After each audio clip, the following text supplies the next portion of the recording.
He was twice world champion, an Olympic champion in 2004, and then he seemed to die. But he came back from the dead last year in 2012 to claim one of the most unexpected Olympic gold medals. Felix Sanchez is our guest on Inside Athletics this week. Let me take you back to 2012. You showed up in my office in Miramar, Florida. And I remember thinking in the back of my mind, wow, Felix has done very well. He's been world champion twice, and he's been Olympic champion. I wonder when he's going to retire. There was no indication at that point to me that you were headed to being Olympic champion. What is it, even though I'm supposed to know this stuff for a living, what is it that I couldn't possibly have known when you were in my office that afternoon? The commentators and spectators alike, you guys just see the result. You don't see the work going into it. You don't see the excuses, the whys. Why isn't he in form? Why is he out of shape? Why is he running slow? And every year, even though I was in the top 10, I was making world championship finals, there was always a reason or a setback during my training. And my coach instilled in me, I was getting to went undefeated for 4 years. And had 8-year span where I didn't win a major race.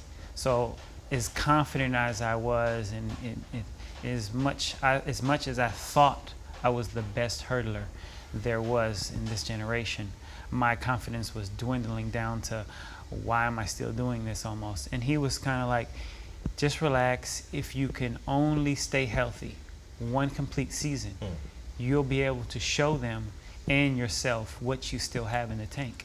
In the 400 hurdles, you get exposed really quickly. There's no corners to cut. You have to do the base work. You have to do the technique work. Right. You have to do the rhythm work. You have to do the speed work. It's a total combination of everything for you to reach a successful platform and be consistent. So we went back. I had to fix some things, started cycling more, and because from the knees down, I was a wreck. My calves, my Achilles, my shins. I couldn't do those 6 to 8 mile runs anymore. So I had to cycle, I had to supplement. I was getting older, I would feel my muscle just getting more soft. So I had to get in the gym, where the first 4 years of my career, I didn't get in the gym. So a lot of different things you have to sit back humbly, as good as you thought you did and as good as you trained and time-wise. You have to reassess what you're doing, almost reinvent yourself to adapt to your new body. And we successfully did that in 2012. Now, you came out of USC as the NCAA champion, and a lot of people probably expected immediate results for this kid. It took you a little while to figure it out, and then from 01 to 04, you went on this amazing streak of 43 consecutive races, Olympic and world champion. In that gap, what had to change from being the college hurdler to the pro hurdler? In college, I did most 400 hurdlers in college you mostly train with the quarter milers. Yeah. Do a lot of speed work, a little hurdling. And when I left college, I trained myself for a little bit, and then I met my coach now, which I've been with him for about 14 years.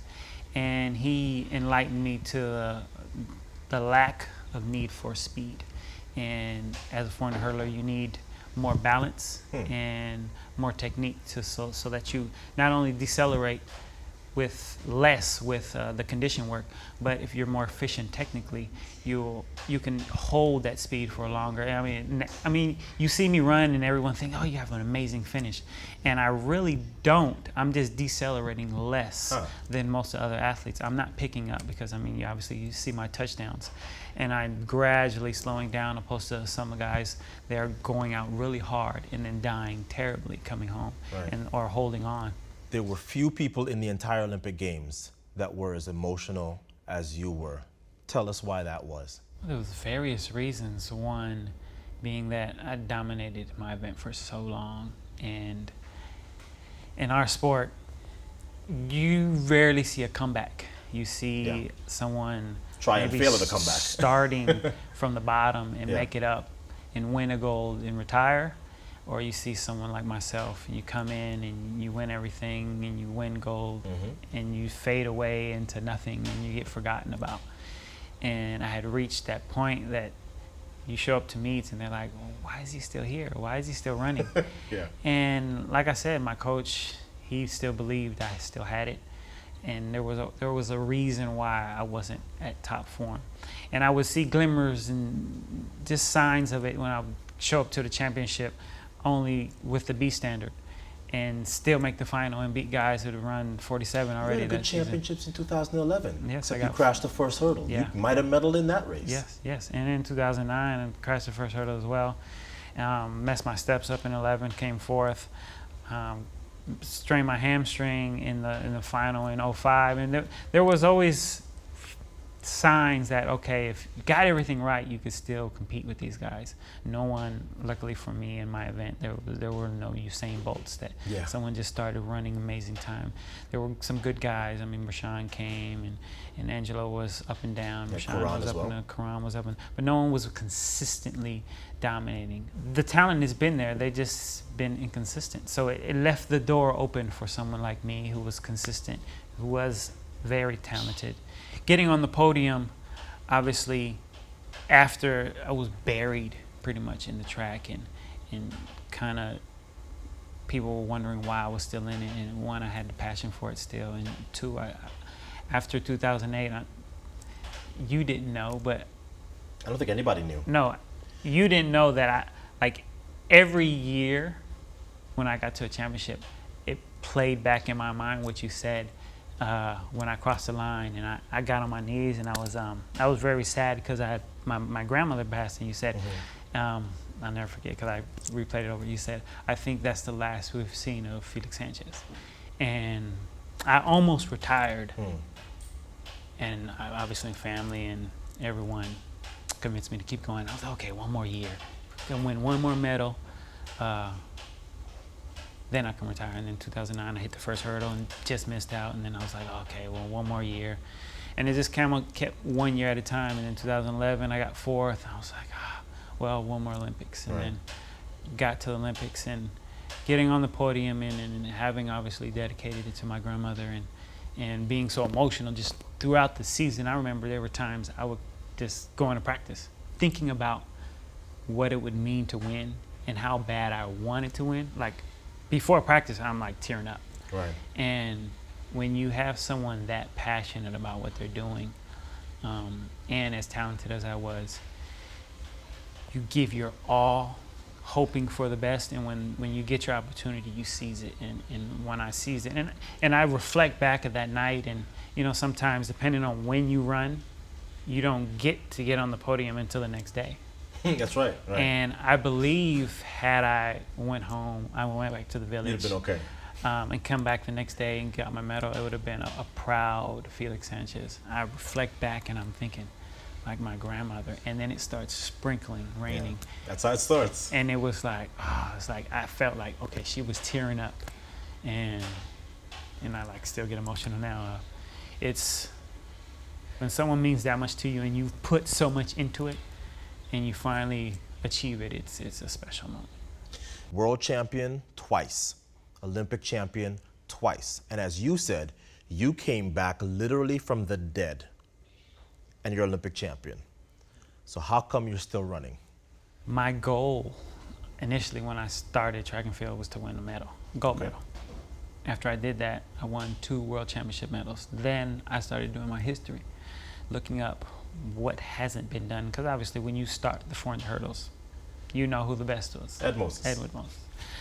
Kevin Young has a world record, but in all due respect, he had 2 years. Right. That was about it. 92 and 93. Yeah, so he's kind of eliminated because I didn't feel I had the ability to go 46 seconds. So that was never an issue to me. So I was like, how do I become the best? Okay, the winning streak, 100. Well, that ended 4 years into it. Still makes you the second longest streak ever, though. Yes.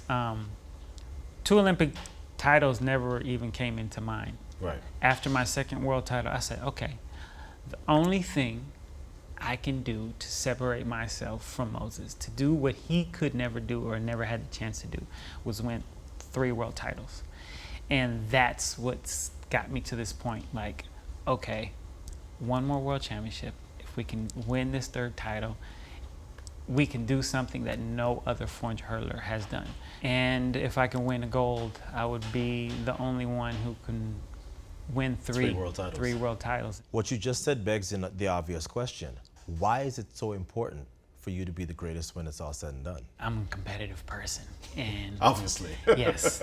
And I came to love track and field later. I was a baseball player. I could care less about track and field. I didn't know anything about track and field history until about 3 or 4 years into it. A couple years in high school, and then my first 2 years in junior college. Then I started like, okay, what is this and what are times and who is this and who's the champion now? And I started doing my research on it.